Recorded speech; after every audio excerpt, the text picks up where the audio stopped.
All right, it says we are live. Okay. For those who know me, my name is Steve Shred, and I'm once again here with Mr. Andrew Pyper, who you may have seen that I've shared a few of his works on my Instagrams and social media pages before. Um, Thank you once again uh, coming on board to do another interview. I mentioned before we hit live that I'm not that technologically savvy. So if I was, I would have figured out a way to have saved our Instagram live chat from before, because apparently there was a way to do that. I didn't know how. So if you saw that interview, I'm going to cover a little bit different ground. Overall, last time was kind of more of a generic question, I guess, and this time I'm going to kind of focus more on each book and go through just a couple questions for each book, really. But before we get going, as always, I'll let you quickly do an introduction about yourself and your writing. Sure. I'm Andrew Pyper. I'm a novelist. I've been writing full time for what increasingly is an alarming period of time. But I've published, well, Steve, you probably would know better at this point, but I think I'm at like 11 novels and a collection of stories. And I'm right in the sort of the literary thriller slash horror slash sort of supernatural thriller space, and I live in Toronto. Awesome. Yes. Now, before I go through stuff, Oracle just came out about a month ago now. So huge congrats, because that seems to be doing really well. Yeah. Do you consider that a novel, or do you consider that because it's an audio only thriller? So would you put that in as a novel? That's a really good question, and it's so good. I don't even know if I have an answer for it right now. Like, of course, it's a novel, like in the sense that it has the same structure and it has the same sort of word count, and it's something So there's nothing as a form on the page. There's nothing different about it, but certainly the fact that the way it's been distributed as an audio only, and sort of shifts it in my mind, I guess. So yeah, it's I think in a lot of ways it's among some other new formats that are sort of coming to readers that are like, well, does that count on your official bibliography, or is that kind of a side project? So I would say it's definitely like a novel of mine. It's not something that I'm very proud of it, but it's not. I can't really count it really as like a full title in my body of work, because you can't get it as a book. Yeah, no, that's interesting. But I mean, on your end, you would have approached it exactly the same, with writing it and then editing it and refining it. So yeah, no, oh yeah, that's interesting. But yeah, so I won't jump ahead. So let's go all the way back. And I don't really want to do your collection kiss me the disservice of ignoring it, because I personally think it gets ignored way too much. But so in the beginning, you had this collection that came out that if I'm following things correctly, you didn't really go about putting it together. It was more something that was compiled on the opposite end, and then somebody approached you and said, let's put out this collection. And then after that came out, an agent came to you and said, I want to represent you. And you said essentially, I don't have a novel. And she said, you will, which became Lost Girls, which actually now is, came out in 2000, which you said is, an increasingly long amount of time.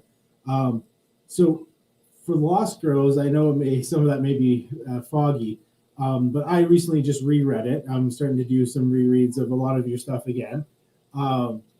Was that kind of a lawyer thriller that then had supernatural elements added, or did you go in as a supernatural book and it kind of had this crime theme to it, or do you remember kind of how it came about?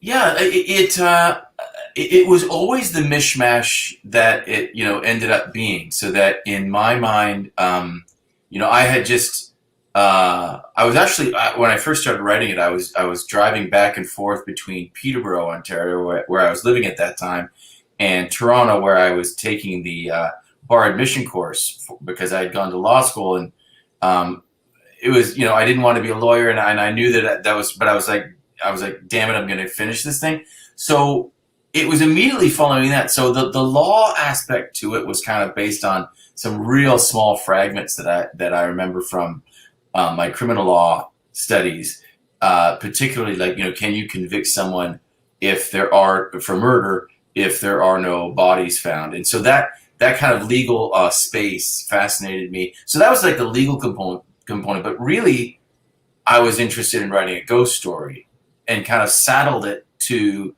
a courtroom thriller. But all of that makes it sound like I was sort of thinking about those genres in a conscious way, but I'm not really sure I was. I think it was just sort of, here's a character that I felt I knew. And I've often thought of that character, Barth Crane, as kind of like the man I would have become had I stayed in law, sort of not a very pleasant person, but it was always sort of in the service of a ghost story. Yeah. And I've mentioned it before, but it's funny because having discovered you through The Demonologist, I always considered you as this horror writer, as this, kind of dark writer. And then as I discovered working through something I'll mention lately about the archives, is a lot of people really considered you as this crime writer. And then going back and reading Lost Girls, which was your debut after everything, it was like, oh, okay, I see why people thought that. So when that first came out, was there some kind of, not pushback, but was there people, is that... That's Mooney, my dog, sorry. No worries. Was there, I don't know if pushback's the right phrase, but that book wasn't really falling directly into a specific genre. Was there people who said, I wish it was more just the crime thriller, or I wish it was no crime and purely the supernatural book?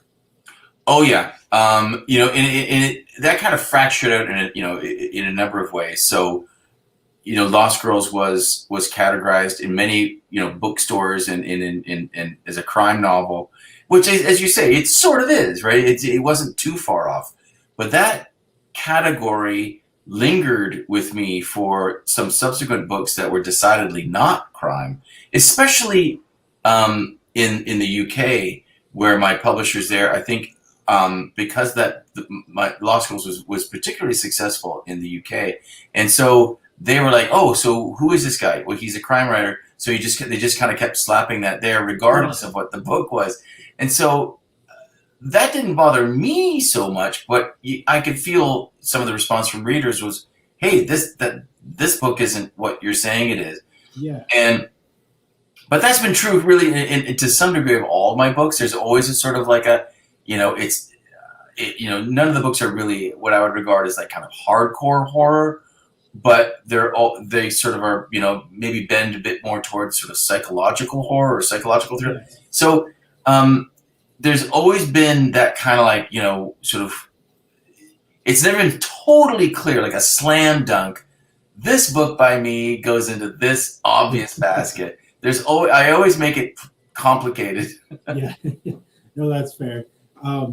And so then from there, and I should know this, but I will. A quick backtrack. I had a lot of people who, when we did the Instagram live, said that they just wanted to watch it to see me like make a fool out of myself. And my wife was like, "Oh, you said like 1,000 times, and you're so nervous." So I'm trying not to do any of that right now. I'm drinking wine, Steve, to try to like calm my nerves. I have your books listed in front of me, so I would have that correct. So from Lost Girls, and a couple of years later, The Trade Mission came out, and I was, and so for those who haven't read that book, very, very different from Lost Girls. Lost Girls was, Northern Ontario, 2 girls go missing. They assume the teacher has killed them. I don't want to say anything else because you get into the spoiler world. but the trade mission was, kind of almost as far away from Northern Ontario as you could get by going to, the Amazon basin. And you have these entrepreneurs who go down there, and obviously they end up kind of being stranded, and then it's a survival tale. But there's not really any supernatural paranormal in that. Now, was that like a conscious decision? And you were like, yeah, I kind of want to, follow this frame of mind and just do this thriller? Because you've said before it's really influenced by Deliverance. Or was that something that you were like, this is just the story and there's no ghosts and anything like that? Yeah, I was just following. I was following my inclination again, sort of fairly blindly, and maybe in hindsight, because this conversation we're having now kind of invites me to look back on my career, in a way that sort of like is kind of interesting. I don't actually spend really any time doing that, Yeah. but so the trade mission coming off of Lost Girls was a real, in hindsight, was a real, it hit the brakes hard for me, because Lost Girls was very successful, and it got a bunch of book deals and got a movie deal, and it sort of like set me up in many ways. And then I followed with this book that I didn't think necessarily was, yes, as you say, it was a quite very different book, but it was a thriller and it had action, and it was dealing with what were then contemporary issues, like basically the popularization of the internet, and how we were kind of moving from actual reality to what was then called virtual reality. Of course, we all now live almost entirely in virtual reality, but at that time it was like sort of a interesting transition. But that book was, I think largely because it was a sort of a genre slip. I lost a lot of people there, or there was like, what do we make of this book? But to me, it was always existing in that same space that I guess interests me, like books like Deliverance, which is the clear influence for the trade mission, as well as the Heart of Darkness, Conrad's novel, is obviously a very big influence to trade mission. So I thought I was kind of like swimming in the same waters, but I think I lost a lot of people on that move. Yeah, it's interesting too, because some of the stuff that I saw when I was doing the research on this archives, which some people may have known that I've done this, but there was some reviews that I came across that said like, this may be very well the pinnacle of Andrew's writing and it's so fantastic, but where's the ghosts? And it was, like you said, it was almost this kind of unintended consequence, I guess, or, just this knee-jerk reaction of people going in thinking, well, in this book he did, a court setting with ghosts at this lake. And now, we expected almost a supernatural presence to maybe come and save these people or whatever. So that's interesting. And I know in an interview I did, I don't know, maybe 2-3 years ago when I first kind of did the Pyper Mania stuff, you had actually said that the reason for it kind of being rebranded as Dark Descent was to try to get a bit of new readers in. Do you remember, like, was that something that the publisher approached you on, or was that something that you were kind of suggested? Do you remember that part at all? Yeah, it was. It was certainly didn't come from me, but it was the publisher in the States, Simon & Schuster, who were like, okay, we're going to do like a rebrand on the paperback. I didn't know it was going to include a different title, but that's an indication of like how frankly how disappointing the book did from a commercial point of view. Yeah. They coming off of Lost Girls, publishing, just as a quick aside, is a funny conventional big 5, big 4, big 6, whatever publishing is a little bit weird in that it's all based on if it's not your first novel, it's all based on the previous novel. So how did that novel do? And even if it's like, no, but this novel's different, yet whatever. What is the number of sales that we assign to that previous book? And that's the only thing we look at. Yeah. And so it can kind of serve you well, I guess, if you're on a roll, but it can be they paid me way too much for that book based on what it ended up selling. So they tried to make it back by kind of like, retitling it. No, fair. Um, which is funny because I remember in one of the interviews I saw, in this may be again not a requote, but maybe a changing of the quote a bit. But from the Lost Girls, then you went to Trade Mission after that wildfire season, and you wrote that predominantly in the Yukon. And I had saw a quote where you said it wasn't so much like you going out there to find yourself, but it was you going out there to almost rekindle what Lost Girls had felt to you. Now I don't know how accurate that is, but did that kind of feel like that, where you were going, kind of almost as far west from Ontario as you can to kind of hunker down over a number of years to work on the wildfire season? Yeah, I think it was partly that, partly sort of like, okay, that was a at that time in my life, it had been a really weird and wonderful ride. There was this, a first novel, great success, and then a second novel, whoa, that was a little wobbly, which is in hindsight, looking at a lot of my colleagues, if who have been lucky enough to have a successful first novel, that's actually a very typical ride. But I wasn't upset by it. It wasn't so much like I was like, whoa, I gotta rethink this. I've never actually sort of thought about the books in terms of, what should I do now? It was always just sort of following an inclination. And so I remember my goal with the wildfire season is being very, this sounds pretentious, but very writerly. I wanted it to sort of like bring everything I could to the writing, to sort of capture the natural world of the novel, the Yukon territory, the fire, the bear, the woods, and the people. But I wanted to really kind of, I felt, there's certain times, maybe you felt it too, where when within a particular book or maybe a particular time of your life where you feel like particularly wizardly when it comes to writing, and it makes me, there's a line in Ian McEwan's novel Atonement, and he's writing about I forget her name, but the sort of the young child character in the novel who becomes a writer herself, and he says something like she felt like nothing was beyond the grasp of her description. That she felt tragically, wrongly, but she felt like there was nothing she couldn't write about. She could turn everything into words, and I kind of, going into wildfire season, I sort of felt that. I felt like I'm getting better at this, and I wanted to challenge myself and to really push the writing, and that was the primary challenge, or at least the primary challenge I set for myself.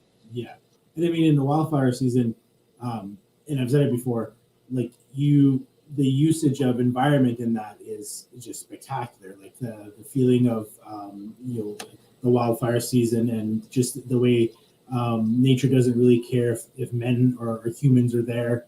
That it's nature's space essentially, and so with the wildfire season, to me at least, it was one of the best examples I think of Canadian literary writing, but also that psychological thriller where every time I was turning the page, like you knew something was going to happen, you weren't really sure what, and it was one of those ones where I think you really nailed the remote northern Canadian, interactions that people have and how they live their lives.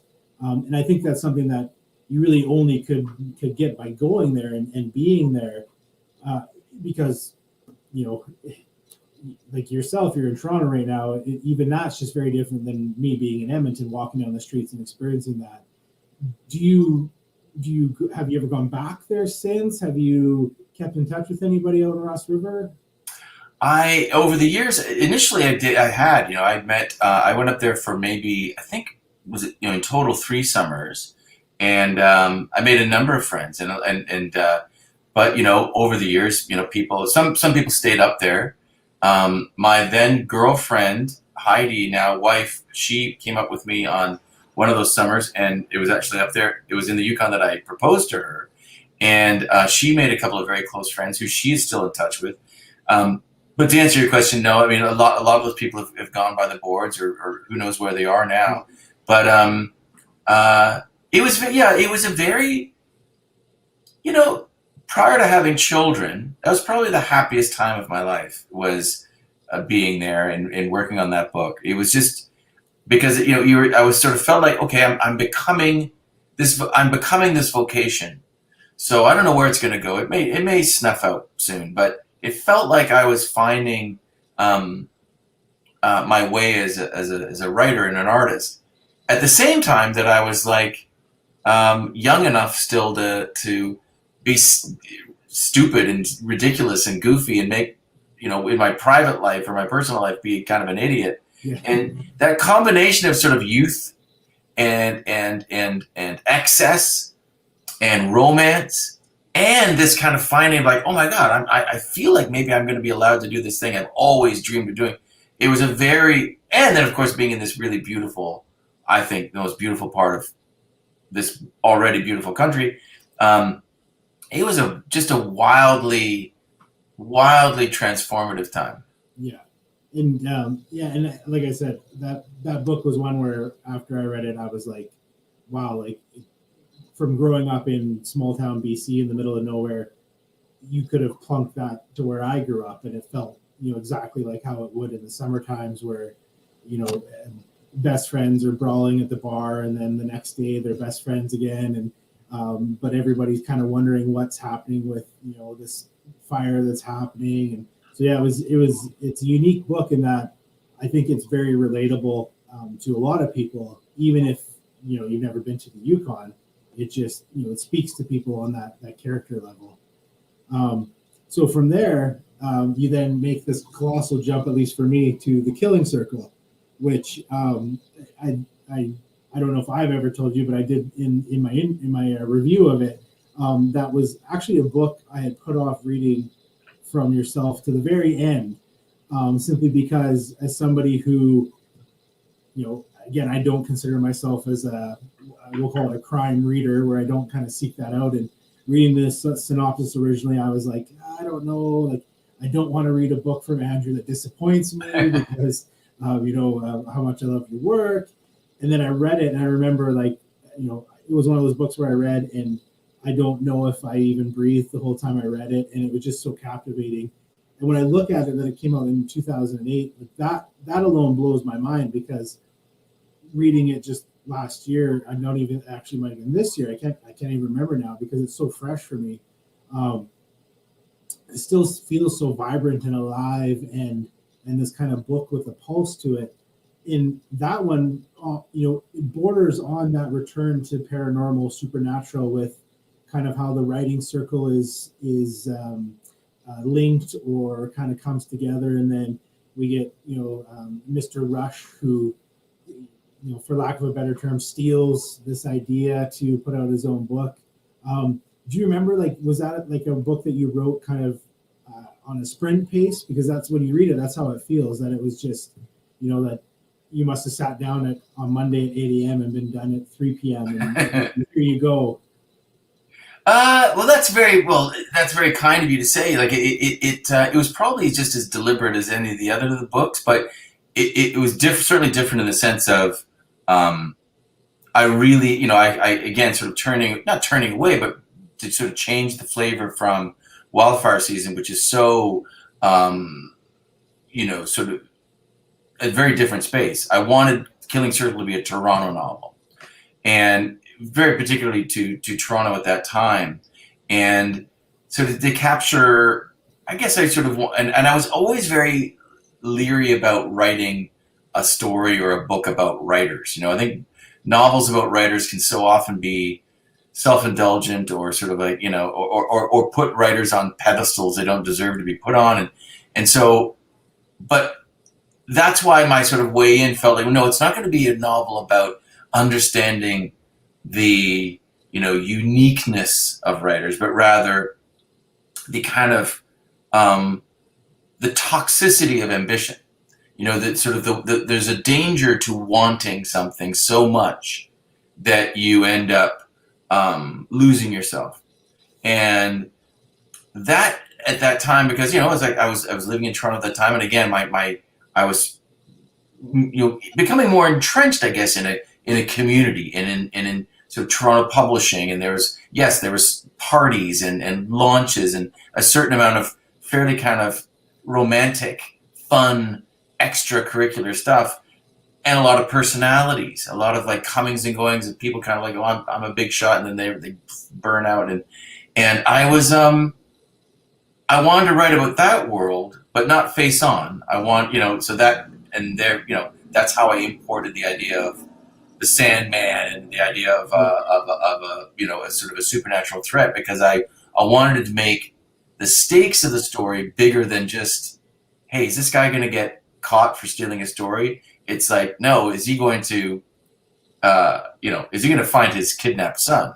So to sort of like, again, to kind of, I'm always like, if you can take a good idea for a story, but at the same time, like tape it to a rocket, you might as well. Yeah. And so, and not to play, again, trying to stay completely spoiler free, the ending isn't an ideal ending for a number of different things that happen. Was that like, did you have a fight at all with that to get that ending in there? Or was that kind of, agent and them read it and said, hey, like, okay, if you think that's the story, that's the story? It's interesting. I do remember having that conversation with someone who's like, boy, really, are you sure? I think it was the film people. There was it was optioned by a UK company, and the script was written at that time by someone, and I think they were sort of changing the ending and something, and they're like, we hope you're okay with it, Andrew. But that was a different conversation, because once you option something, you have no power to object. Yeah. But no, I don't think the publishers were. Maybe there's a little pushback, but I was very, very sure of how that book had to end. And I think the ending, like for me at least, it worked so well because, you kind of have this glimmer of hope throughout the whole thing, and then a lot of that hope doesn't end up coming to fruition. So again, it's such a hard one to say anything for people who haven't read it. And yeah, if you're watching this when it gets uploaded, throw your TBR out the window and put that at the top of it, because it's just fantastic. But then, from the Killing Circle, then the next book that you came out with was The Guardians, which was 3 years later. And that, and for me on my end, that was the second to last book of yours that I had in my journey of reading all of your work. And I was, so elated that you had written this coming of age, small town Canadian, possessed haunted house story. Because up to that point, there was nothing kind of like this that you had written. So did that start out as, coming of age, and then the house kind of came together? Because that one's told, through present in the book and past, where you kind of jump back and forth. So do you remember how that one came about?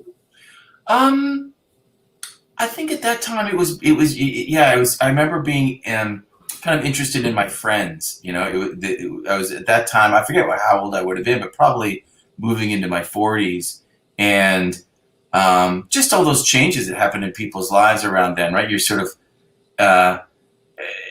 you're changing, sometimes very dramatically. Sometimes people are like, falling apart. Sometimes people are like, oh, I'm the big deal, and you're hitting your stride, but you don't know what the hell who you are.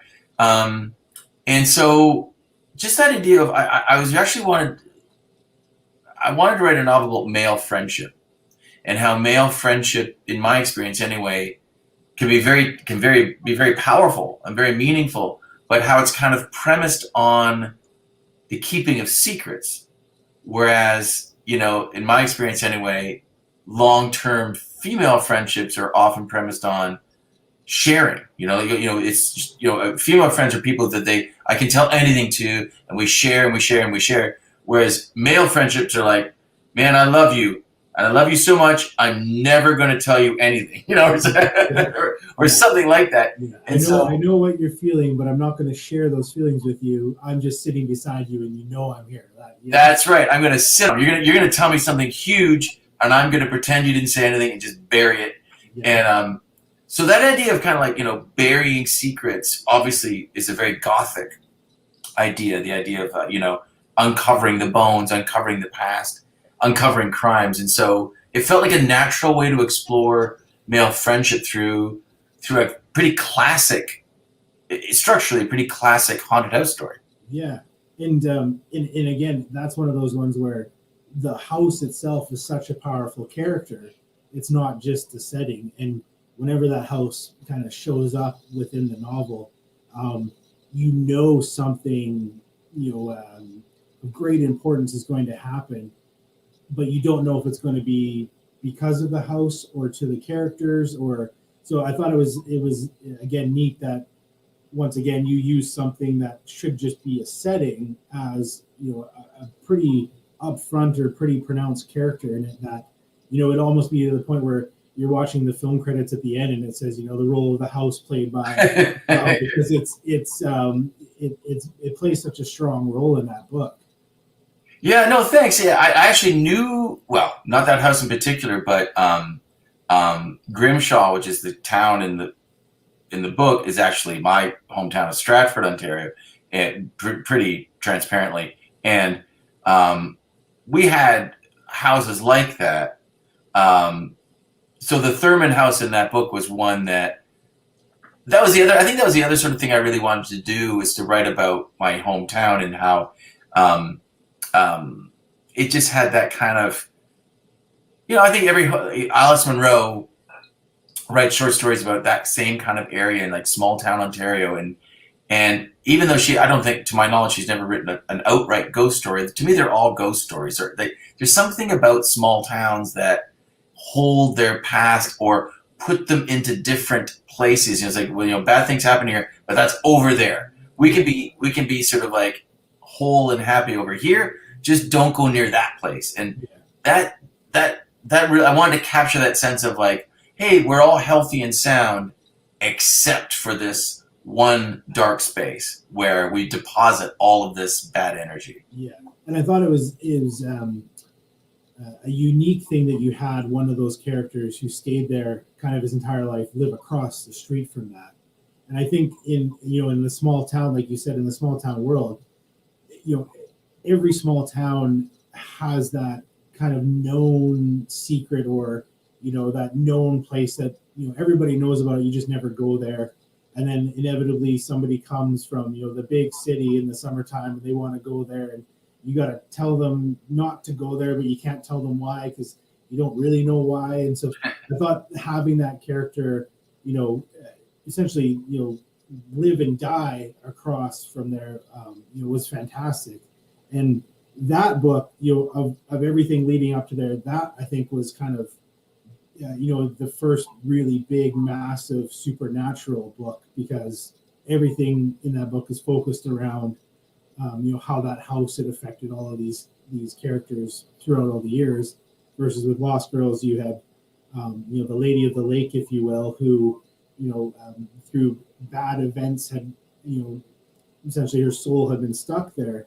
Do you think the Guardians set you up to write The Demonologist, which came a few years after? Like, do you think if you hadn't written The Guardians, maybe The Demonologist wouldn't become the book that it was? I think that's true. Yeah, I think that is true. In a way, The Guardians was kind of a pre-season to The Demonologist, in that as you mentioned, you have always all the books sort of, or not all of them, but they to some degree or another kind of flirt with or draw on horror literature, and The Guardians though is straight up a supernatural thriller / horror. And I remember really enjoying that part. I remember enjoying working within very familiar constraints. Here's a house. There may or may not be something in it, something bad. How do you make that scary? How do you make something that's sort of really not there? How do you make it there? And then how do you make it scary? And I really enjoyed, enjoyed writing that so much. I thought, oh, this, the possibilities of making someone, a reader, making a reader involved by being afraid and excited at the same time that you're telling a story about, people and characters. That again, it's kind of like, again, strapping what I did with, or, tried to do with the trade mission or something, where you're like, hey, here's a story about these themes and ideas, but you strap it to a rocket of a thriller or survival. This was doing the same thing, but strapping it to the rocket of horror. And really, in hindsight, I think I sort of enjoyed that more, and maybe identified, oh, I think I can do this better than sort of, matching those ambitions with crime or a straight up thriller. Yeah, because pretty much everything since then has really been more, I would say, more dark based. Maybe not so much, like you had mentioned before, kind of that extreme horror world, but everything after, which we'll get to here shortly. You really kind of went darker, and of everything, I would say your next one, arguably The Damned, which we'll get to also, is dark, but The Demonologist, kind of from page one, and even the packaging of that book, like the hardcover of that book is hands down one of the most gorgeous things ever produced from anybody, with the the board wrap and the textured cover, and then using the Paradise Lost artwork and stuff like that within it. It just sets you up that this going into this book, like this book's probably going to keep me awake at some point. And for me, like the one that I first saw was the one of the mass market paperback that has the girl on the cover with the trees, and so for that one, like, did that start out as a dad looking for his daughter, or was that a one where you wanted to explore Milton and go in that route? Like, how did that one kind of start out and then end up where it was? At that time, I was a father to a daughter, and so that my life had really sort of, as you know, right, becoming a parent, it really changes you, and it changes the way you can, maybe from a fiction writer, thriller writer's point of view, it changes the stakes that you can access. So I think prior to that, the scariest thing I could think of is, like, what if something happened to me? And then it shifts to, what if something happened to her? And that's the scariest thing I could imagine. So that's where I think if you're going to write a genuinely scary book, you have to go to where you least want to go. Mm-hmm.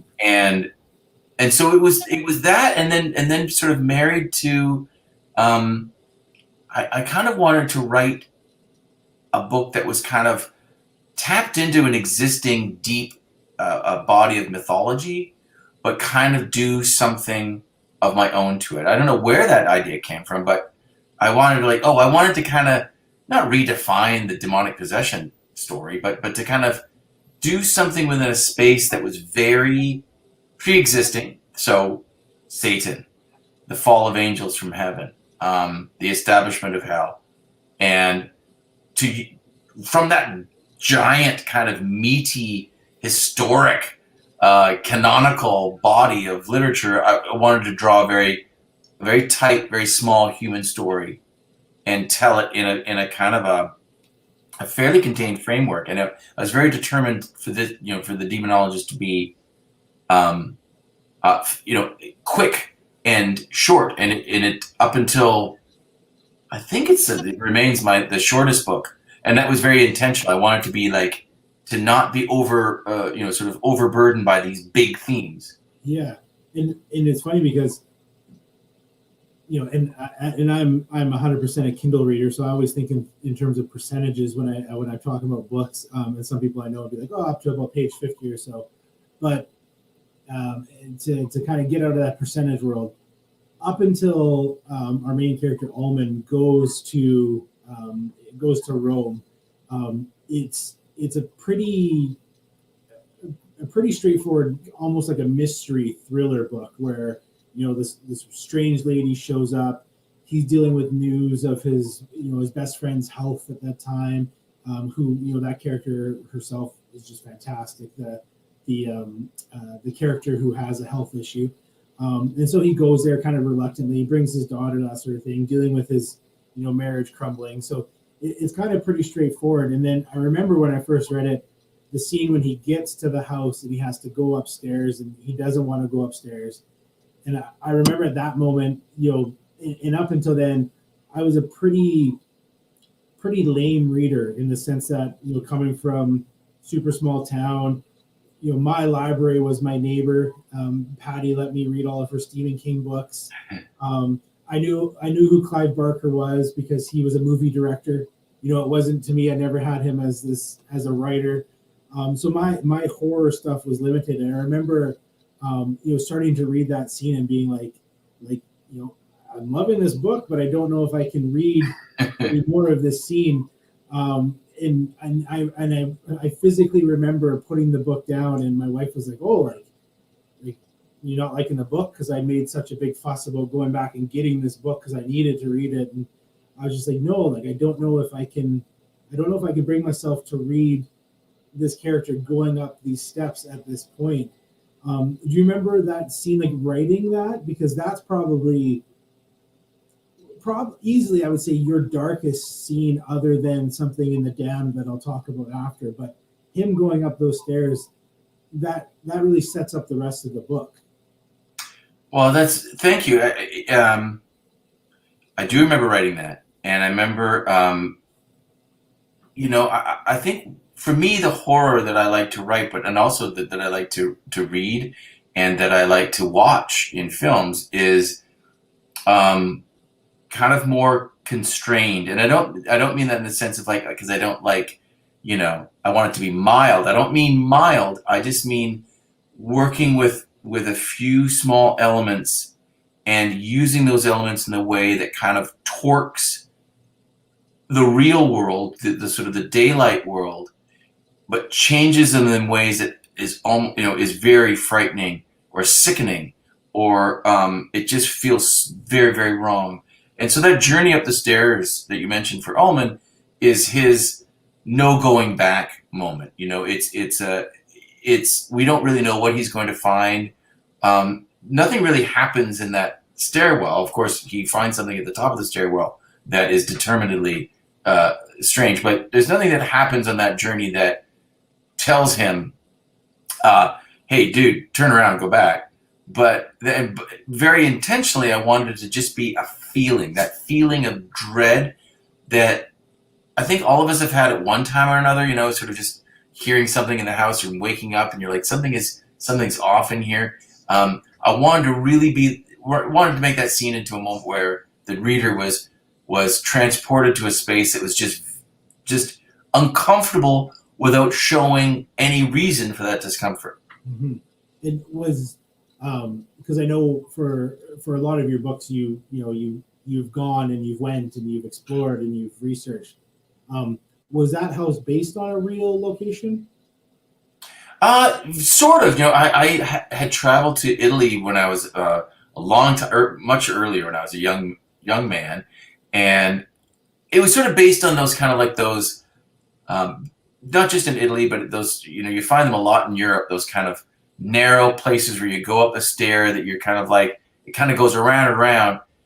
And the Canadian version would be like, oh, this is the first floor, this is the second floor. You always kind of know where you are. But in the sort of those genuinely old European places, you're like, am I between floors? There's a door that's between the floors. What's that? You sometimes kind of get quite disoriented, and that disorientation is something that I wanted this American character to feel really like almost like a vertigo. And I think it works well because he's essentially a non-believer in any of this stuff, even though he's a professor teaching it. And then he gets up those stairs and kind of blows everything wide open. And I know in an interview I read with you where you had said writing The Demonologist actually kind of changed some of your viewpoints as well, but that you wouldn't really share how it changed those. So I'm not going to press you on that.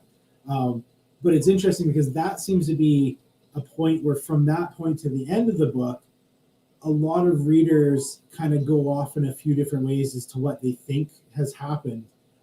Did you think when it came out that a lot of people would find it to be not ambiguous, but when you wrote it, were you thinking, okay, well, this is really straightforward. Here's Ullman's journey, and this is what happens, and then here's the ending? Or did you write it and you thought, this is open to interpretation, and we'll see kind of what people find from it? Yeah, more the latter. I knew that the climax. I felt very secure in what I wanted to do with the climax, and that was to kind of, to take this very grounded story and not to kind of take it to a different place, but it happens in a real place in real time in this world in Grand Central Station, a very identifiable place in a big city. But I wanted it to be feel like it was taking place in a spiritual realm, like almost like an alternative reality that's happening right next to or overlapping with our own, which would allow for a certain amount of unreality. This is a confrontation between a man and a demon. I mean, that's literally what's happening at the conclusion. So there's different ways to do that, right? You can make it sort of like gigantic and hellfire and taking place in some kind of, Clive Barker-ish kind of place. Yeah. I didn't want to do that. I wanted it to feel like, commuters are walking around, people are kind of bumping into you, you're trying to get your train to get to work.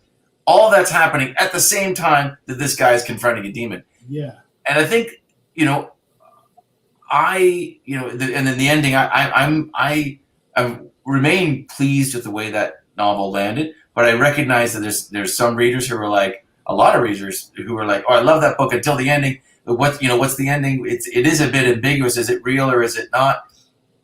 And that was, again, very intentional on my part. I have my own. To me, the ending is sort of spiritually very clear. The how it happens, like, wait a minute, I don't want, if you're very literal, you might find it frustrating. But the sort of spiritual moral outcome of the story is very clear to me. Yeah, it is interesting because I know, like, I had messaged you even before while I was doing a reread of it, and then going through some, reading some of the reviews about it and trying to piece together. And it's interesting because people really, it's kind of like now with, kind of the Netflix documentaries where, they bring forth all of this evidence to say, somebody's guilty or not guilty, and then all these internet sleuths kind of pile on. And it's funny because of all of your books, that one seems to be the one where, like you said, people are like, oh, I really believed everything was doing this until Ullman gets into a fight in the river, and then from then on, this is what I thought happened. And it was interesting that a book that I read, twice now, both times I kind of had a different outcome even reading it, where it was like, oh, like, I think I missed a clue. I think, so I think it's a unique that a book that starts out so, and not as an offensive term, straightforward, really kind of spreads its wings and offers up so many different options. So I think that's a pretty unique thing. I think I agree, and I think I can't be credited with doing that. I think in hindsight, those features to the novel are a side effect that come with, again, that kind of tapping into a very deep and rich mythology.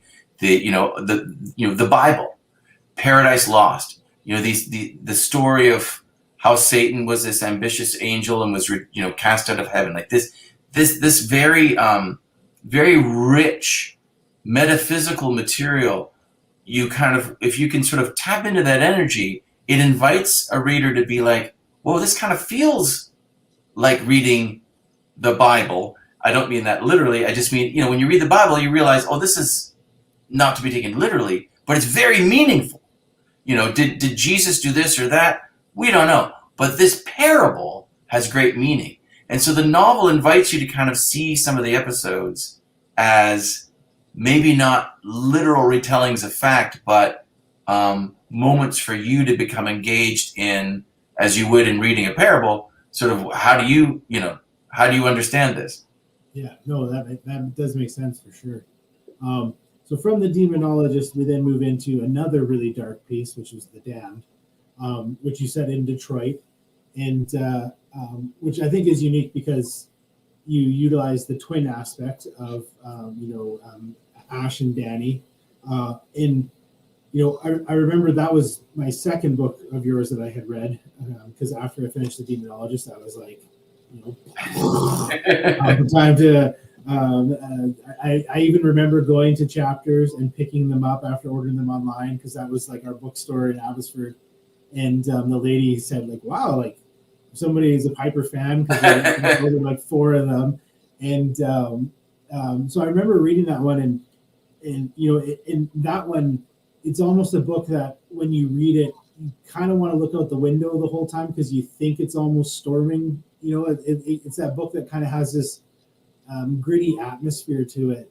And I had mentioned before about how the scene of all men going up the stairs was so dark, and in this one, that scene with Danny and his mom in the bathtub. When I reread that, I like I said, I can't for the life of me figure out why I ever forgot about that scene, because I'm never going to forget about it again. When you wrote that one, did that start out as kind of that kernel of that near death experience that kind of is the main part of Danny's story, or was that something where you were wanting to tell this dark journey of trying to find out why this loved one keeps coming back? I think a bit about that's where I ended up, but I think I remember it being kind of triggered by around that time. There were like a spate of books and accounts that were like heaven is real.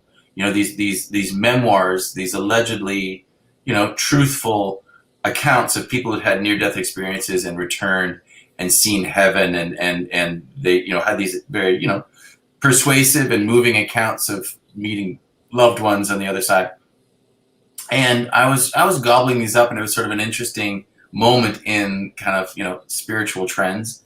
And naturally, given my inclinations, I was like, oh, is there a way to tell this story, this kind of going to heaven and coming back? Is there a way to tell that in a much darker way? And so I married that with, at that same time, I had a good friend of mine, one of the only sort of a few friends from law school. I sort of are still friends of mine today, and he's a good friend, and he had twins, fraternal twins, and at that time they were just at war with each other, right? Like they would just be fighting over. You could be like, hey, I got one paperclip. Who wants the paperclip? And they would rip each other's windpipes out over it. But at the same time, they were very close. They would defend each other, right? If someone tried to kind of threaten them, they'd be a little army. And that dynamic, and I saw it in play, I was like, that's really interesting. The idea of, so, for me anyway, these kind of like where novels come from, a lot of the time it's kind of an accident of like, bloop, bloop, bloop, 3 kind of diverse or 4 or 5 diverse things. You kind of like, wait a minute. This is just what's happening in my life, but this feels like a book. So a dark near-death experience story in twins is like, oh, this is, now I really feel where this could go. Yeah. And that one really goes to some dark places, like with kind of finding out the what really happened to Ash. Again, it's sometimes I hate even reviewing books, because the reasons you love books so much are the reasons you can't say anything about it, because then you spoil everything. But when I did my new review of it, I thought it was unique because it's kind of akin to Stephen King's Dark Tower stuff, with that kind of all-seeing beam and following that beam, and throughout it, Danny really kind of keeps this there's kind of this all-seeing eye, or this constant pull to his dad's office at this tower in Detroit. When you went to Detroit and you were kind of looking around and doing all this stuff to kind of do it, was there a big pull to you in some areas that you were like, I need to put this into the book? Yeah, Detroit really attracted me because for a few reasons. One was at that time it's has improved somewhat since that time, but it was a really just a fascinating place. It was the most economically vibrant city outside of New York and Chicago in the United States for decades, and then as the auto industry shifted, it just became something radically otherwise. And so you end up with this very when you walk around Detroit, certain neighborhoods in Detroit, there's like just fields of these sometimes they're mansions that are just sort of falling apart. It invites not just a horror novel. It invites. It feels like a fantastical place. Yeah. That combined with when I was sort of like researching Dante's Inferno, which is kind of the underpinning to The Damned, I realized, wow, like the main avenues of Detroit are arranged in kind of concentric circles, moving out from the Detroit River from downtown to the 8 Mile. So if you include them all, that's 9 circles. That's 9 circles of Dante's hell, or how he mapped the underworld. And I thought, okay, so I didn't want to hit on that too hard, but I thought, well, this is an invitation to make, when Danny goes back to the after, his journey through this underworldly Detroit would be like moving through Dante's Inferno. Oh, that's interesting, and it's funny because I actually came across that in an interview I saw from you, but I absolutely wanted to hear you say that in a question. Oddly, I don't know if you could hear that at all. I'm alone here, but where I work is supposedly haunted, and it sounds like somebody's whistling outside of my office right now. So if there's a lot of noise and commotion, call the authorities. The story that I know of is that the business I work for, this is the 42nd year it's been open, but for the first I think it was about 10 years they were at the building next door to us, and this used to be a furniture store, and I guess there was a fight one night, and a guy was stabbed in the one stairs that go down to the basement, and he ended up passing away there before anybody could come help him. So his name was Bruce. So we have this ghost here named Bruce, and nobody really fully believes it. But then because this guy passed away, the furniture place left, and now there was this big open building. So they moved over here. They were like, "Hey, score! We can move into this open building." So yeah, while you're saying that, it sounded 100% like whistling out here. So that's wild.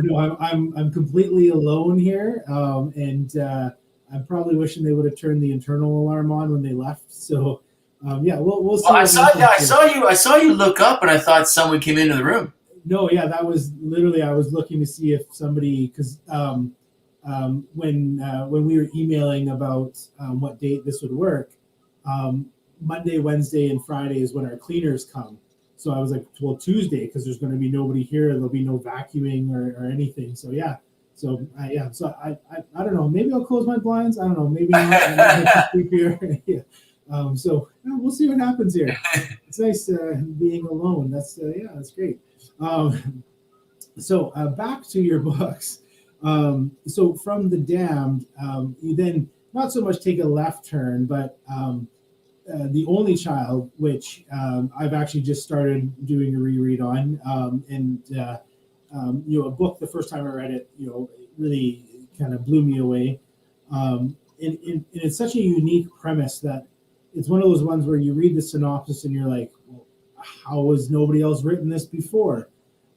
Because you're taking kind of 3 really classic, we'll call them characters, and having somebody say, hey, I'm these characters and I'm still alive and everything. So when you started writing The Only Child, which from what I understand was originally called The Other Child, if that's correct? I think it was I remember the first title it had was the Monster. Okay. That when I submitted it to my editor. Yeah, it was just The Monster. which and that would really sum up this patient that Lily sees. So it's unique that, again, like I said, like it's these three. You have Dracula, Mary Shelley, Frankenstein's monster, and Dr. Jekyll and Mr. Hyde. That maybe now Mooney's seeing. No, I'm pretty sure that's my daughter. I'm pretty sure. What was kind of the inspiration for taking those characters and telling this? And again, for some people it may sound a little offensive, and I don't mean it, but almost this Dan Brown style story of following these clues, and we're kind of on an international hunt for this really crazy character. Well, it came from like I was just kind of revisiting as a reader. I was like revisiting some of the classic Gothic novels, and so I hadn't reread Frankenstein since university, and so I read that, and I was like, wow, like this is so good. The idea that she was Mary Shelley was 19 when she wrote it, and it was written before basically invented the Gothic, and it's just such a good book. And then Jekyll and Hyde and Dracula. And then I had this kind of like, it doesn't happen very often, but I had this kind of like eureka thought of like, there's kind of like three iterations of the contemporary monster. There's the parasite / vampire. There's the undead, the zombie, that is to say the Frankenstein's monster. And then there's the psychopath, the person who's like, hey, I present well, but there's nothing inside. And these three novels kind of like, that's it. Those are the three underpinnings of all monsters in the Western tradition. And then, sort of from there was like a kind of a boom. Well, what if it's all based on one person? Like, what if there is one monster who has given birth to or inspired all these fictional monsters? And so it was a very conceptual novel in its origins. Like some of those other books we've talked about were like, well, it's kind of where I was and kind of personal. This one is very like, oh, holy smokes! Like this possibility is really fascinating. Yeah. And so then it was like a matter of fleshing out the concept. And I remember when I first read it, that was kind of probably around the time where I really started to bother you with random messages about reading your books. It was just, it's so, again, you use the settings in each of those ones as a major character piece where everything kind of lives and breathes. And to the point I remember when I was reading about when they get to where Mary Shelley wrote Frankenstein, and even going on Google Maps and Google Earth and just being like, wow, like he's described this almost down to a T.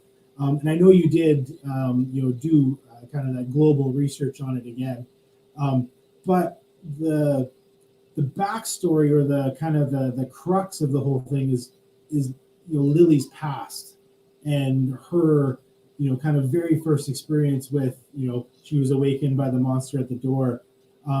Was there a specific reason for setting her past kind of in remote Alaska? Was that to kind of separate her from society at that time, or was that just that's where the story took you? A couple things. I think I knew that she would have to return to this place, and when you have the Only Child is a very well populated novel. It happens in a lot of cities. It happens in Europe. There's a lot of like moving around. It has a very internationalist, almost kind of like a James Bond, movie feeling to it. So I wanted the climax to be the opposite of that. Very stark, very simple. Two people meeting at a in the middle of nowhere. It was also a setting I knew, going back to wildfire season. So I felt confident that I could write about that place. But yeah, really mostly it was that tactical, like when you have two people kind of like, okay, I'm hunting you down, we're going to have this out, you probably want them to be, you need to set a stage for that. That feels organic and real, but is apart from everyone else, so they can just have it out. Yeah, no, that makes sense, especially because um, how to say this spoiler free again, because of the accessories that are kind of paramount to that finale. Again, you wouldn't want it to be a block from the hospital or whatever, right? Yeah. Where it's like there's always that hope of, or that knowledge of, well, it doesn't matter if somebody gets shot because they're next door to a hospital. So no, so yeah, like again, Kindle reader. I'm about 15% in, and just the opening of that, just the such a simple description, but you get her whole life story.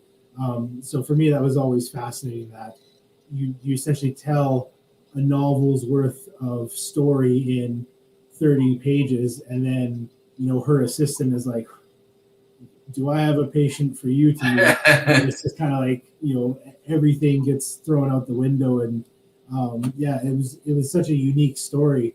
Of all of the stuff you've written, I would imagine that might be maybe the toughest one to adapt to film, simply because of those major characters that you have used. Like when you were writing it, did you get any pushback on like, well, like it's Dracula, like it's Frankenstein's monster, like maybe try to find something more obscure, or was it always just kind of? I don't remember that. I think it was a challenging novel through the editing process. I remember that because not about that aspect, but like I wanted the original first draft was a lot more about Michael, the monster character, and his backstory and his sort of the mythology and what his experience was, what he'd lived through, and I was editorially pushed to kind of like, no, make it more Lily's story and make him. So initially it was sort of like two. It was like they were equal weight in terms of page count, and he got sort of like pared back in a way, which I understand. I understand that impulse or that, but that was hard for me. Normally I'm good with like, okay, yeah, you're right, I'm going to cut it, but that book felt like there was the initial draft, or there was another book that behind the published book that is kind of lurking there, where there's a lot more about him, and that might be just me indulging in that mythology of like, what would it be like to be, Yeah. this the world's only monster. It's just a fascinating. I just wanted to spend more time with that guy. Yeah, no, for sure, and it is a fascinating character because, it's if you were to just meet somebody alone who you could prove was the real life inspiration of Dracula, you'd be like, holy, like this is amazing. Like I want to sit down and talk to you for hours. Yeah. And he was like, well, by the way, I also inspired, Mary Shelley, and you just want to sit and talk to them for years, right? Yeah. So Yeah. I could definitely see that. So from the only child, then you kind of fell into this groove of kind of every 2 years releasing something, and then the Homecoming came out, and I remember reading that, and I've said it before to you as well. Where I grew up near Nakusp, which is the town near where I grew up. Near there is the town of Nelson, and they have this massive mansion on the outskirts of it. So when I started reading The Homecoming, and it's set in the Pacific Northwest, and you talk about Bellefontaine, and I was like, man, like I could just picture Blaylock Mansion, which is the one near where I grew up.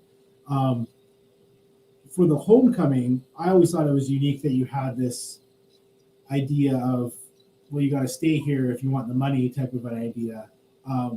But the ending, and I've often said this again, is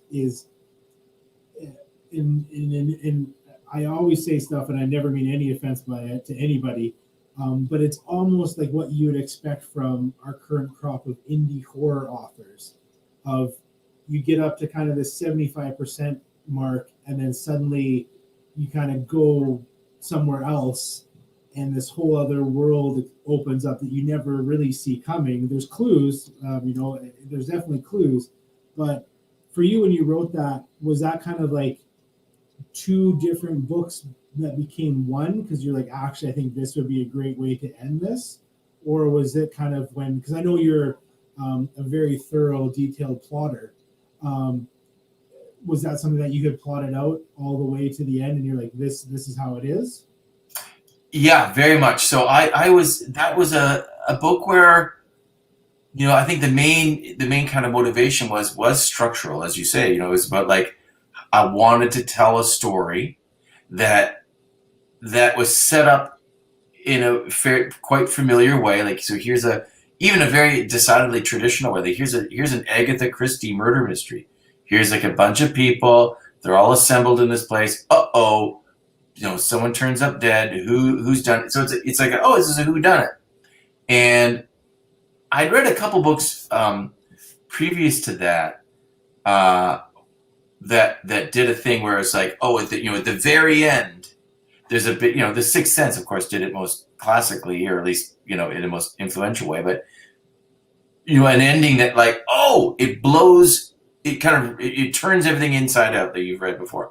And what I wanted to do with The Homecoming was to not do that, but to do that though at the midpoint, so that you're kind of like, I know this world, I know it, and then at the middle, not at the end, but at the middle, change things in a way that you're like, oh, this story still very much makes sense, but it's a very different story from here on in, and just to have that fun and thrill of kind of like, not a twist for a twist's sake, but to kind of like throw the form so that you're like, oh, now I'm in a different story, and it makes sense. Yeah, I find that exciting. And it's interesting because I remember when I was reading it, at first, it's one of those books where I wished you would have put like a map at the start, where it's like, here's the property and here's where the mansion is, and here's we'll call it a visitor or a guest house that they have to walk to, and then you get to that kind of, we'll call it the first point of upending, and I remember getting there and being like, that's why we can't have a map, and then you get to kind of the ending and you're like, oh, okay, we really can't have a map. Everything that's kind of and not that it's like you said, not a twist for a twist's sake, but if you would have had the map, it'd almost be a point of like, well, I read this, like I see what's going to happen on the map. That's right. But it's one of those ones where you also kind of never really know who the main character is. And I've heard some people say that that's really what they loved about the book, and that's kind of what like kind of threw them off about the book. In earlier drafts, did you have kind of a set in stone, tried and true main character, and then you tweaked that, or was that kind of how it was from the start? No, it was always sort of an ensemble novel, by its very, again, sort of playing along with that Agatha Christie or that sort of locked door, or whatever they're called, sort of those murder mystery stories where you have like, here's these 8, 7, 6, 12 characters, and this is the palette. Now there's only going to be a certain number of people who survive because there's a killer or killers, but it was always sort of about, it was never sort of about one character. No, it was about for me, kind of like a sub interest, or my family will say, if I watch a movie, and a lot of like Pixar movies, and I saw you talking about Up. Oh yeah. Recently, which does this thing, or it's about like, and it just slays me every time. It's like, improv families or oddball families or people who are alone who come together and form a family. I just find it very emotionally powerful and very moving. And so that was another interest in The Homecoming, was that this is a story about one family that is not what you think it is, but it ultimately becomes another family. Yeah. No, and yeah, and like when I read it too, I remember almost wondering if we're set in Pacific Northwest, suddenly somebody dies, did Andrew Pyper write a Bigfoot novel? Like I remember having that thought. Yeah, yeah. And I've seen some people even on reviews say that like up to that point. And I don't think it's any sort of spoiler for me to say that it's not a full Bigfoot book at all. But I remember like just getting to that point, and then you kind of give a couple more details and be like, oh, okay, like it's not this cryptid creature feature. Yeah, it's one of those ones where, again, the ending of that one, I wish we could kind of go into it, but it's such a fascinating ending for me. It's going to be, once I finish it, Lonely Child, I'm going to be rereading that one to kind of fly into that world again. But it was unique because I remember, I think it wasn't actually too long after it was announced. And that was right around the time I had kind of connected with a mutual friend of ours, Randall Perry. And he had sent me a message and said, don't tell anybody, but I've heard a rumor that we're getting another Andrew book next year. And I was just like, are you kidding me? Like, I just I've read this book and it's just blown my mind. And now there's this potential of only a year later, a new release. Before we talk about The Residents, at the time when The Homecoming was coming out, there was some chatter, if you will, about it being developed into a series. Is that still in the works? Like, where is that something that you can mention at all? Yeah, no, we gave it a shot. So myself and a couple of different writers, we wrote a pilot for a series, and just before, like literally just before the pandemic, we went down to LA and pitched it in places, and there was some interest, but it was either sort of too. The main sort of problem was people really liked the story, but it was a limited series. It was unclear. Like, well, where can we go after this? And we had some ideas, but people rightly understood. Like, nah, you're just waving your hands around. It's really just this story, and it's true. It would make I still think it would make a really great like six episode limited series, but there's nowhere where you could take it from there. Yeah, that's interesting because, like, again, as a small town Canadian kid, growing up, we only had a few TV channels, and one of them was CBC, which I think everybody in Canada has always had. And I remember growing up, having these limited series that they would do where it was, 6 Sundays in a row, you would get kind of this 1 hour episode. And I think even, and I'm kind of, I cannot confirm or deny this at all. I even remember, I think I saw at one point, Murdoch Mysteries was considered a limited series when it first came out and just kind of took off. Yeah. So I remember when you first talked about that, I'd had my fingers crossed. So I was like this would be fantastic to see on CBC, because even now, like when I grew up, Sunday nights was like CBC night, right? It was like Walt Disney World, and they'd always have a movie on, and we're trying to do a little bit of that with my son, where Sunday nights we try to have that kind of movie night type thing. So I hope we do see something from that coming up, because I would love to see that world kind of on film, because it's so cinematic when you read it, that to see that house kind of come alive and everything. So I still have belief in so then from there, Randall was correct, and The Residents was announced, which this historical fiction piece, which I know I've heard you say in interviews, like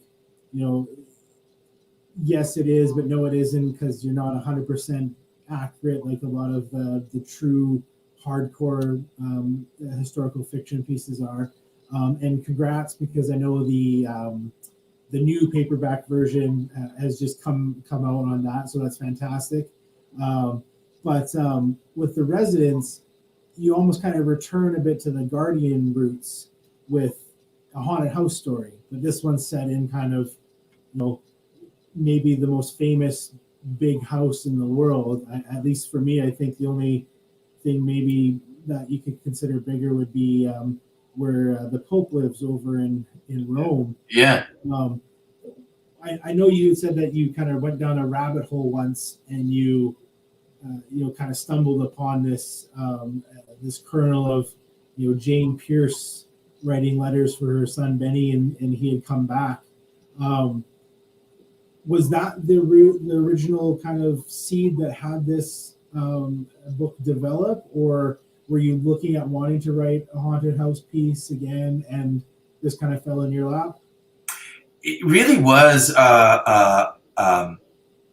It really was a falling in the lap. Like it's kind of an interesting exercise in talking with you tonight.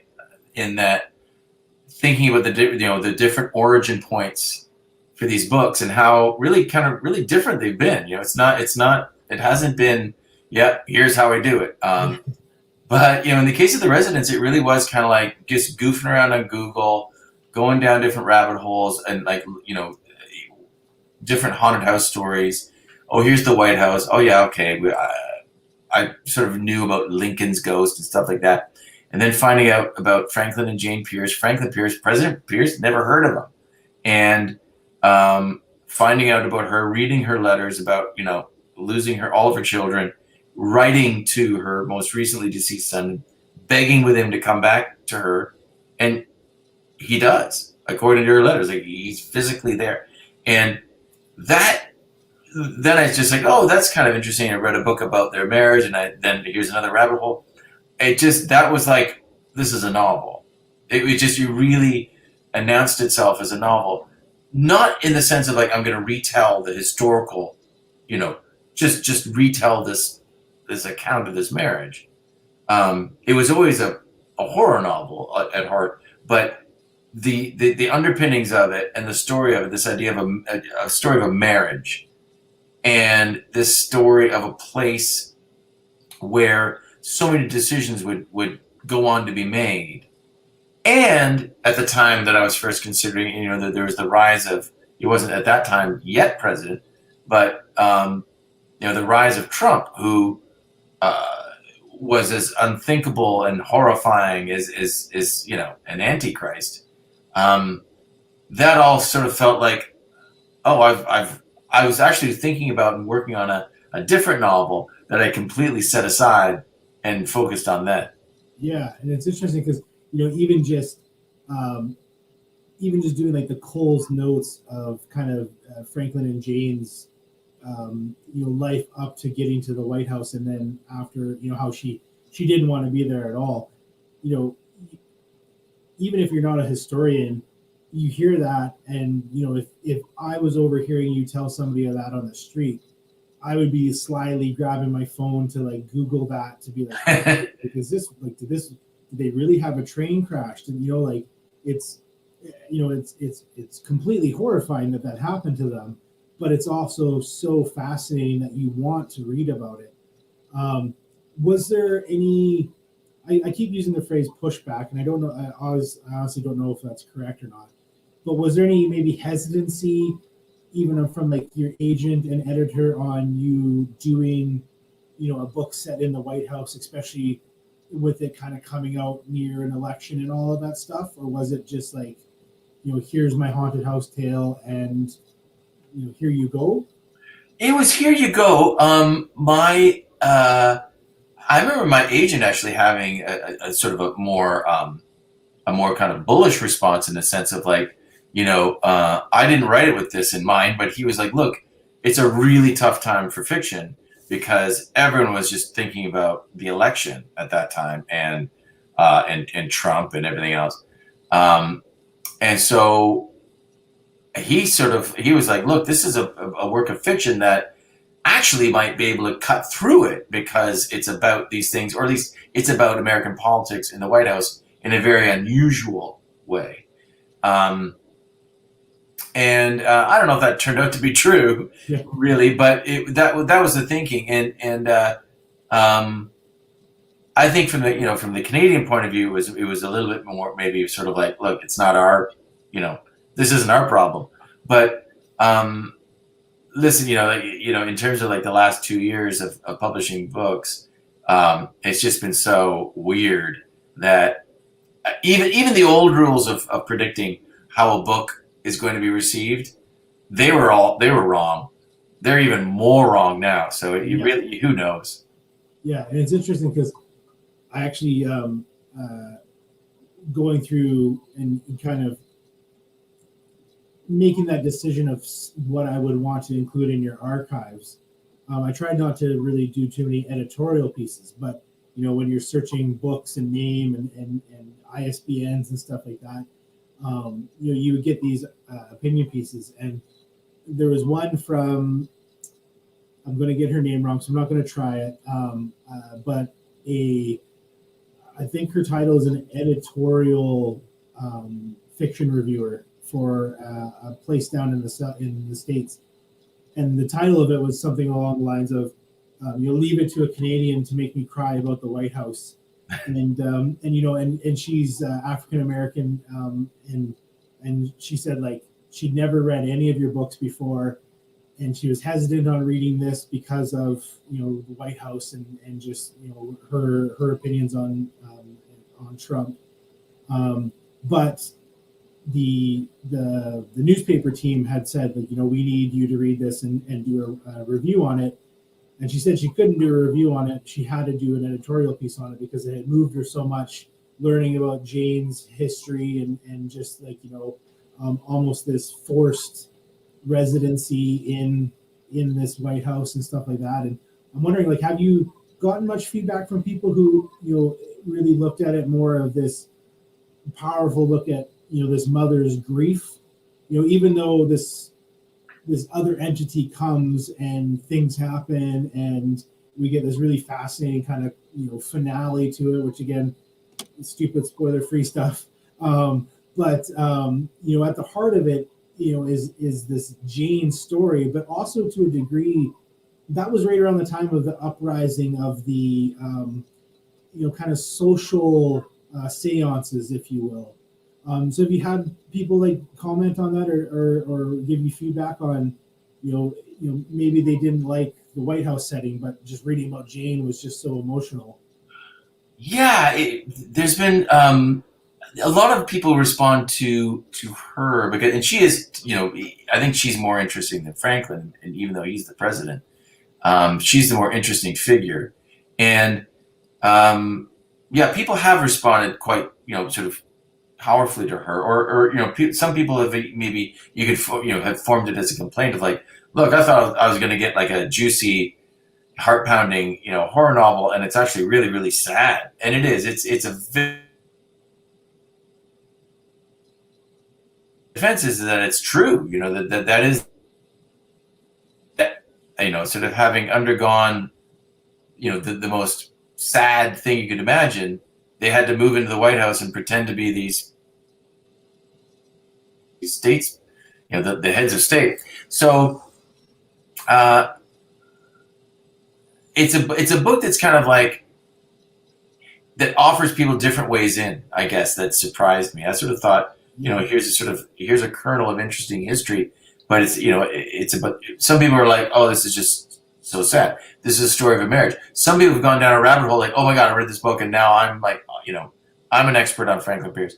Other people are like, well, what's the story with the White House? This feels like the first piece of a franchise about sort of like, this is the origin story of a demon in the White House.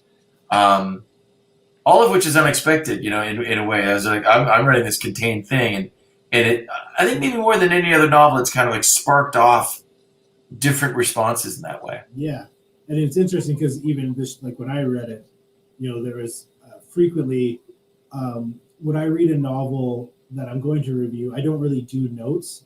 I do for short stories and anthologies because I just don't have the memory to remember story titles and author names and stuff. But I remember like making notes while reading this one because I was like, okay, like tomorrow on my break at work, I'm going to, Google this, or I'm going to Google, the sisters, or, stuff like that. So I think it's unique in that sense that, there's, you just have so much extra online stuff that you can kind of go down this rabbit hole with. So that was, I think, really fascinating as, a longtime fan, but also for anybody who comes on and that's their first Andrew Pyper book, it's like, wow, like, he really made this, very immersive. And because you touch on everything, like we get, the slavery stuff, and me just saying that sounds completely awful because I don't want to just make people think I'm throwing it under the rug. But you touch on how the White House was built kind of on the backs of these people, and so I think it's a unique book in that you kind of have that haunted house story, that demon entity story, that marriage that's really struggling to the point of bringing in Jane's cousin as a lookalike type thing that they used to do. It's it kind of makes you feel icky when you read it, that like this was what this mother who's trying to grieve is put through, all for the sake of pomp and Franklin's prestige and his appearance and stuff. It really, it makes you. I hope that it makes you think about, kind of not just them, but like all the things, all the demands we make on. I don't mean to be sympathetic to politicians, but for the innocent parties, right? Like the politician is one thing, but their spouses and their children are really kind of innocent parties in a circus and pageant that is, I think, can be quite distorting and damaging. Mm-hmm. So does that mean we'll get a sequel set in Ottawa? More or less 100% no. Not a okay. All right, then I guess I won't keep my fingers crossed. No. The Residence Canada. No. So from the Residence, we now arrive at modern day at 2021 with your novel, Not a Novel, Oracle. For me personally, I've never done an audiobook before, and this was my first audiobook. I've said it before in the past, but one of my favorite movies of all time is 1 Week, starring Joshua Jackson. And is it safe to assume that you've seen that? Yeah, love that movie. And for me, always somebody who's been a big fan of Canada and Canadiana, seeing him kind of announced as a narrator and loving his work in Fringe, I was like, okay, this is like a perfect fit.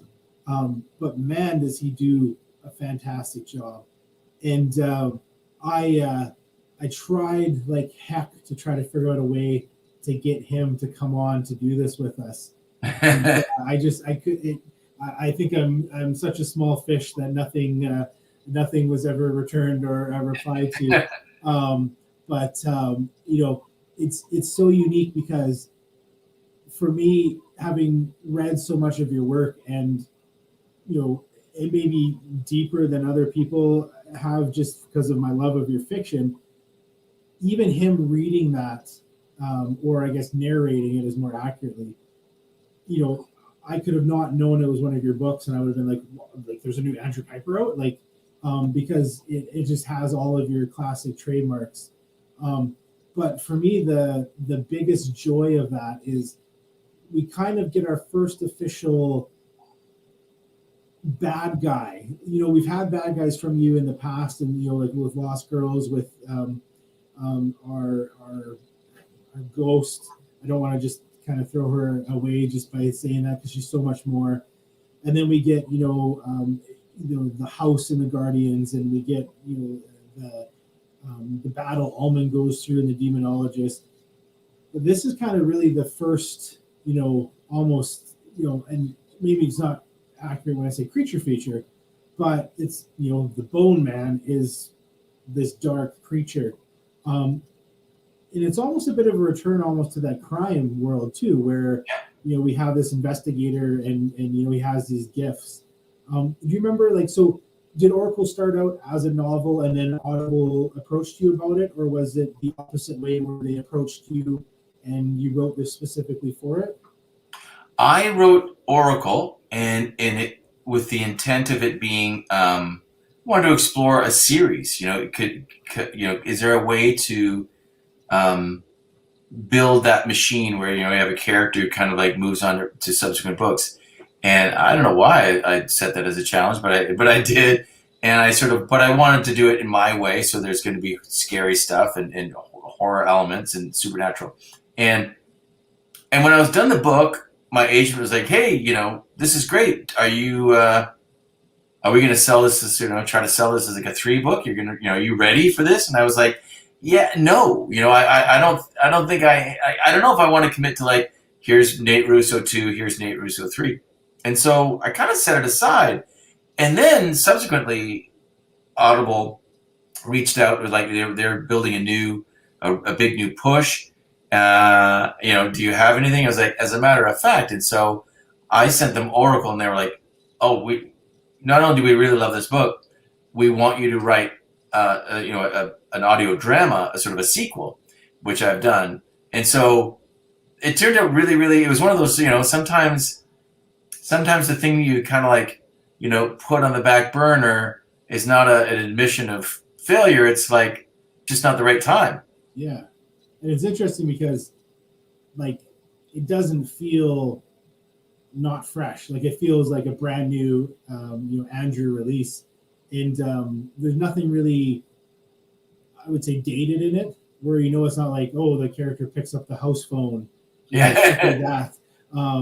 And so it's unique because like Nate and his partner and all of that stuff. It just it was one of those ones where even though I was listening to it, I really felt like I was immersed in this world. Was it set on any like real location, or was it just kind of you created the small town and had it in there? No, it was very much based in the place where it's set. So Johnstown and Gloversville, New York, which are real places, and they're in upstate New York, and they are beautiful. Like a lot of towns in that valley, the Mohawk Valley in upstate New York. They're formerly industrial places where the industry is basically more or less completely dried up, but it's kind of like mini Detroit. There's some beautiful old houses, lovely old downtowns that are just kind of hanging on, very creepy, beautiful, fallen places that I spent sort of a summer kicking around. And I was like, look, this, and so Gloversville, it's a place where gloves are made. It's Johnstown as well, and so that was like, without spoiler alert, but the glove making is not incidental to the story. It's important. And so, those are real places. Yeah. And it's funny because I think like the first time I heard Joshua do the Bone Man, that kind of, I can't even attempt to replicate it. When he did that kind of, like Nate, I was like, holy, like this isn't PG-13 for the Audible world. This is, you writing a dark piece that's been kind of brought to life. And I know, so Audible worked and got Joshua to do it. Did you have any contact with him about kind of, how you, any direction as to how Nate would speak or how you thought like the character of the Bowman would sound? Anything like that at all? No, not at all. No, he's Josh Jackson is and mentioned, like he's a professional, and he's just a really, really, really wonderfully talented actor. He doesn't need my direction. Yeah. There was a director, I think, in the room, like in the studio, for on the Audible studio side. But no, and even if I was there, I would keep my mouth shut. Yeah. So what was it like for you then, hearing him, read that for the first time? Because, it must be something where you're just almost in shock that not only, hey, this is something that I wrote, but he's bringing it to life so well. Because everything I've seen from you so far on social media, like you've been like, this is Nate Russo, and I couldn't predict in a million years that you were picturing him as the guy playing him. No, that's true. No, I certainly wasn't. It wasn't like I was writing this book and I was like, Joshua Jackson could be a great Nate Russo. But that's the nature of casting. It's sometimes the person you think is going to be perfect turns out not to be perfect. But no, Josh just does an amazing job, and more than that, he now is as good casting and great performances can do. He's now Nate Russo for me. He that voice and what he brings to it. It really and he's at the right, I think, the right age of his life, the right stage of his life, and he's got enough life behind him to, because Nate's a pretty busted up guy, and when Josh brings that, I mean, there's a certain grit to him that isn't, that isn't too pretty, and so I'm really, really lucky with that performance that Josh brings. Yeah. And so now from there, you'd already announced that, there was Oracle and then Oracle, the Dreamland Murders. Was that completely written before Oracle was released? So, or were you still working on it so that when you knew, hey, Joshua Jackson's now Nate Russo, I can tweak some dialogue, kind of thinking of how he might deliver it? No, the scripts were all done when Audible went out to cast it, and so and as far as I know, sort of Josh's work is primarily done, or it's certainly sort of in production now. So no, it was a case, the classic sort of screenwriter's case of like, here's the script, I don't know who's going to do it, and then you hope that they get the right person. Well, that's interesting. Do you have any kind of rough idea when we might see the Dreamland Murders arrive? I do, but I've been since told to not say, because I think it's sort of like they've got their rollout campaign thing. So and and from what I understand, it's like a full production, correct? Like it's not just Joshua Jackson. It's they've casted the secondary characters and all of that. Yeah, it's going to be a full cast of professional actors, sound effects, music, and it's going to be 10 half-hour episodes. Oh, that's fantastic. Yeah. Do you know, again, maybe it's something you can't tell us, but is that something where it'll be released kind of like weekly, so you get episode 1 and then you have to wait, or do you know if it's going to be released as a series at one time that you could binge? I don't know. Actually, I don't know about that. Yeah. I wonder. Yeah. I would be fine with either. Yeah. No, that's awesome. Is that the end of Nate Russo's storyline then, or are we looking at maybe seeing more of him down the road? Well, I think at this point, it's kind of like one of those, like TV situations where it's like, you tell me. I think if people really respond to it, both Oracle, the book, and then when Dreamland Murders come out to it.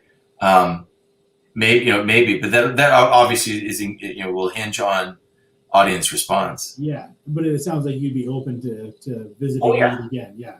Oh yeah. That's fantastic. Yeah. Because that's what you wouldn't want, right? Is a character that you've mentally closed the door on, and then they're like, oh hey, actually, can we get like 3 more Oracle series? Sure. No, I love Nate. I love Nate Russo. I could spend more time with that guy. Yeah, and he's definitely, I think, for me at least, one of your not more enjoyable characters, because he is pretty damaged, and it may not be somebody you want to hang out with in real life. But he's one of those characters where you automatically feel like you know him, like it's your friend's uncle who he might help you move, but you don't really want him in your house. That's exactly him. So now that we've come to the end of kind of your released books, almost with an asterisk for Oracle Dreamland Murders, I know in the past you've said you typically, once something's done, you start on something again. So is there any hint of when we might see a new Andrew Pyper physical release? No, the last I have sort of beginning the outline of what I want the next novel to be, but the last, I don't know, sort of year and a half has largely been work on screen projects. So there's a few TV things and movie things that I've been working on that are in different stages of development, and so it hasn't been a big there hasn't been the space for getting to the novel. I hope that some of these other things I've been working on will go to the next level, and you'll be the first to know. But there's no novel. There's a novel that's in the batter's box, but they haven't come to the plate yet. Okay, that's fair. And I mean, obviously, fans of yours would be excited to see any of your releases come to the big or high def 42-inch screen. I don't know if we say small screen anymore, because I don't know if people really have small screens anymore. the stuff that you're working on, I know you can't really say much about it. Is that all pre-existing stuff, or is there anything that you've written specifically to pitch? Both, both. Oh. Yeah, some of it is based on existing books, and some of it is completely original. Yeah. Yeah. Well, that's very, very exciting. Yeah. Yeah, as somebody whose wife constantly makes jokes about court restraining orders and stuff. I'm excited about that. Now, I would be remiss to then not finish off by bringing up the official Andrew Pyper archives, which my wife had actually said, like, are you going to talk about that? Because I don't want it to sound like I'm tooting my own horn or anything like that. But personally, I just want to say thank you for letting me do that, because it was something I was unofficially working on, where I was like, okay, like, what anthologies has he been in? What periodicals has he had stuff in? And working towards collecting some of the more random stuff. As you see often with my buddy George and his Paul Tremblay wing, Yeah. There's an unofficial battle going on there with who's got more foreign editions and stuff. But is that something that you had ever really thought about? Because I know I think it was the time that The Damned had came out, you did an interview where you said you've come to the realization you'll never be able to write everything that you want to write, and you're kind of at like that almost a midlife crisis of writing. With the archives, does it kind of let you look back on what you've achieved? Because you've released a ton of fantastic books.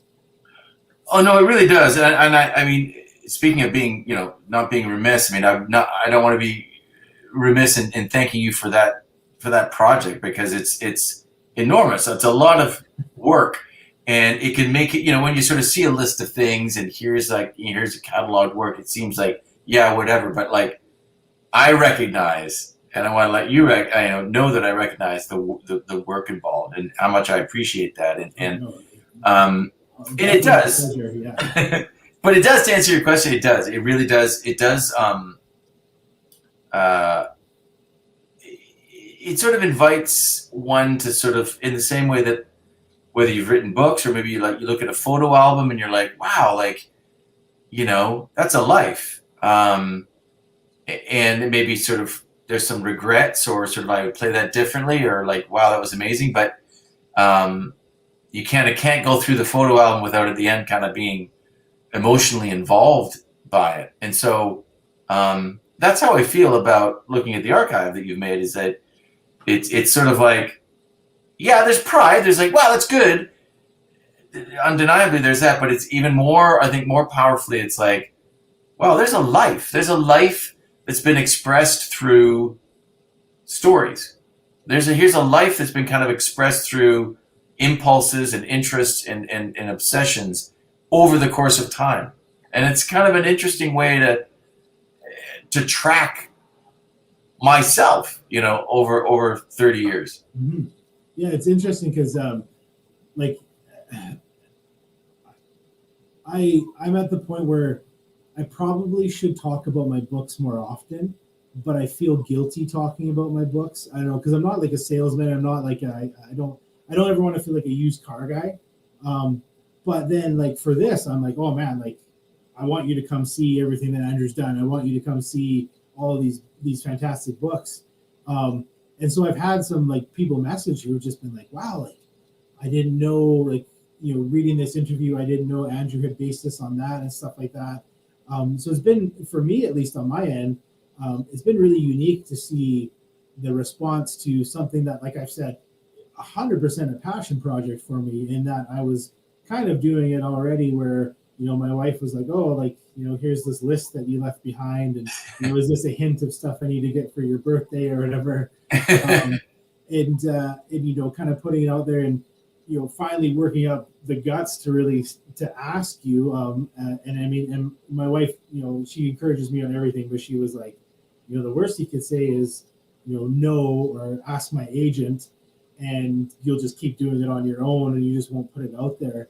But for me, it's been fantastic to see, at least for me, a bit of a surprise too of the new readers finding you, because I've said it before, like, and I'm trying not to sound like the fanboy people are expecting me to sound like, but to have a conversation with you, who to me is what most people consider their Stephen King, it blows my mind. Like the whole time now, like I've been pretty much smiling because I'm like, can't believe I'm having a conversation with this writer who really did change my outlook and perspective on not only Canadian fiction but on horror fiction itself.